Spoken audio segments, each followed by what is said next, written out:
এখন এসপি আসছে, এমন করতালি হওয়া চাই বাঁশের ঝাড়ের মাথায় যেন শালিক পাখি ঝুপঝুপ করে পড়ে। জোরে করতালি।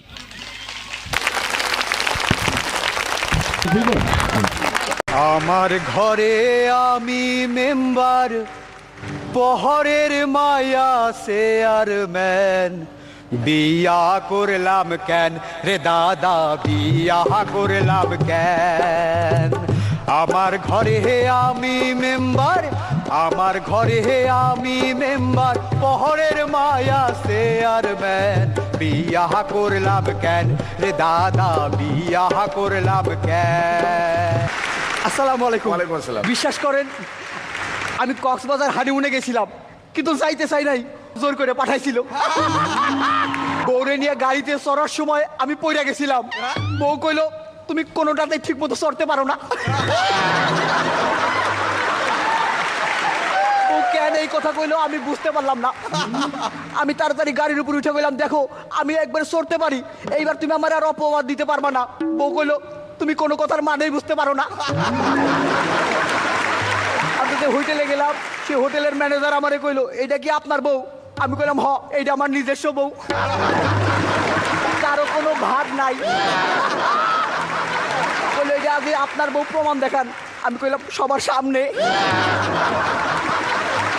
হোটেলের যে রুমটায় ঢুকলাম, ঢুকে দেখি দুইটা খাট, আমরা দুইজন দুই খাটে শুইছিলাম। পয়সা নষ্ট করুম কে? বউ আমারে কইলো দেখো অন্য লোকেরা আমার দিকে তাকায় আছে, তুমি একটা কিছু করো। আমি অন্যের বউয়ের দিকে তাকায় আছিলাম, প্রতিশোধ নিলাম।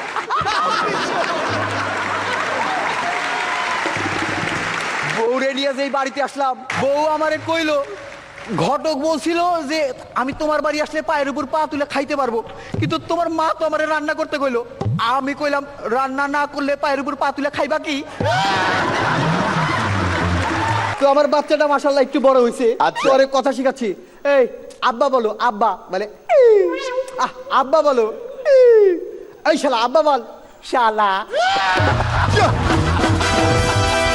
তো আমি বলতেছি এই তিনের ঘরের নাম ওটা বল, বলে তিন একে তিন, তিন দুগুণে আ আ আ আ আ আ আ। আরে এইটা কি? বলে সংখ্যা মনে নাই, সুর মনে আছে। তো আমি দেখলাম আমার বাচ্চার বুদ্ধি আমার মতো একবারে খুবই কম, আর এইটাতে আমি আরো বেশি খুশি, কারণ ওইটা যে আমারই বাচ্চা এটা আমি নিশ্চিত হইলাম। বাচ্চা আমি বউরে নিয়ে শ্বশুর বাড়ি গেছিলাম, শাশুড়ি আম্মা আমারে দেখে কইলো বাবা তোমারে কেমন শুকনা লাগতেছে। আমি কইলাম ঠিক মতো ঘুম হয় নাই তো তাই। বউয়ের দিকে তাকাই কইলো যে আমার মাইয়াটাও কেমন শুকাই গেছে। আমি কইলাম ওই তো আমারে ঘুমাইতে দেয় নাই। তো আমার বউ তো আবার বেলি ফুল, আহা সুন্দর কিছু না, বেলি ফুল। আরেকটা আসতেছে। তো আমি বাড়িতে যাওয়ার পর শ্বশুর শাশুড়ি বলতেছে যে বাবা আমাদের জন্য কি উপহার আনছো? আমি কইলাম উপহার তো আসতেছে, আমার বই তো র্যাপিং পেপার। তো শ্বশুর শাশুড়ি বললো বাবা তোমার যে উপহার হিসেবে একটা মোটরসাইকেল দিছিলাম সেটা তো ধুলা পড়ছে, ঘটনা কি? আমি কইলাম যে মাইয়া দিছেন বাইকে চড়ানোর সময় পাই না, আপনার মাইয়ারে একটু বোঝান। তো শ্বশুর শাশুড়ি মাইয়ারে বুঝাইলো, বলে শোনো এই অবস্থায় স্বামীর সাথে বেশি আদর ভালোবাসা করা ঠিক না, তাহলে অসুস্থ হয়ে মারা পড়বা। তো গভীর রাতে বউ এসে আমারে বলতেছে ওই আমি আত্মহত্যা করতে চাই। শালি আমারে বলতেছে দুলা ভাই শোনেন, একটা নারী জীবন সার্থক হয় মা ডাক শুনলে, আমি চাই আপনার মাধ্যমে যেন ইচ্ছা পূর্ণ হয়। আমি বললাম ঠিক আছে মা।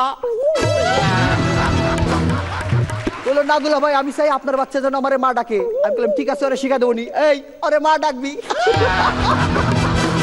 বলে আচ্ছা দুলা ভাই আপনার দিয়ে কিচ্ছু হবে না। আমি বললাম ওই আমার কি হবে, হবে তো আমার বউয়ের। বলে দুলা ভাই আপনার ব্যালেন্স থাকতে শুধু মিস কল দিয়ে চইলা গেলেন। শালি আমারে কইলো দুলা ভাই এই নতুন পোশাকটা পরতেছি, পরা শেষ হলে বলবেন কেমন লাগে। কি ব্যাপার তাকায় আছেন কে? ওই দেখো, না দেখলে বুঝবো কেমনে পরা শেষ হয়েছে।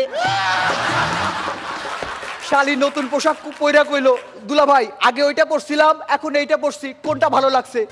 আমি কইলাম মাঝের সময়টা বেশি ভালো লাগছে।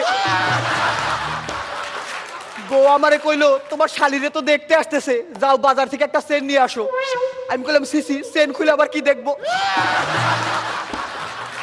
পরে শুনলাম গলার চেনের কথা বলছে, ব্যাগের চেনের কথা বলে নাই। ছেলের বাবা কইলো, বাহ মেয়ে তো মুখ লুকাইছে, মেয়ে বুঝি খুব লজ্জা পায়। আমি কইলাম না না, মেয়ের মুখ দেখলে তো আপনি লজ্জা পাইবেন। বললো এই মেয়ে একটু হেঁটে হেঁটে দেখাও তো। আমি বললাম সিসি হেঁটে হেঁটে আবার কি দেখাবে। বললো ঠিক আছে হাঁটতেছে, ওই দেখেন কেমন পেঁচায় পেঁচায় হাঁটতেছে, ওই ফিরে আসো, আর একটু হাঁটলে তো অন্যের বাড়িতে চলে যাবে। কইলো মেয়ে কি পড়তে ভালোবাসে। আমি কইলাম কিছুই না। পরে বুঝলাম ওরা পোশাকের কথা বলছিল, পড়াশোনার কথা বলে নাই। ছেলে এসে আমারে কইলো আচ্ছা এই মেয়েরে পাইলে কি আমি সুখী হব? আজ পর্যন্ত কেউ হতাশ হয় নাই। ছেলের বাবা কইলো এই মেয়ে আমার বাড়িতে গেলে তুমি কিন্তু আমার নিজের মেয়ের মতো থাকবে। আমি কইলাম ওই দেখো দুইটারে তো ভাই বোন বানায় ফেলছে। তবে যাই হোক শালির প্রথম বিয়া মোটামুটি ঠিকঠাক। শ্বশুর আব্বা আমারে নৌকায় তুইলে নৌকা ধাক্কা দিতে দিতে কইলো বাবা আর কয়টা দিন থাকলেই পারতা। মনে মনে একটু কষ্ট পাইছিলাম, কিন্তু শালির কথা ভাইবা 15-16 দিন থাইকা গেলাম। আর একটা দিন থাকতে পারতাম, থাকলাম না। পেস্টিস বলে তো একটা কথা আছে। এরপর তো আপনাদের নতুনদের পারফরমেন্স দেখতে হবে। আমিও মাঝে মাঝে আসবো, আমার জন্য দোয়া করবেন। আসি, আসসালামু আলাইকুম।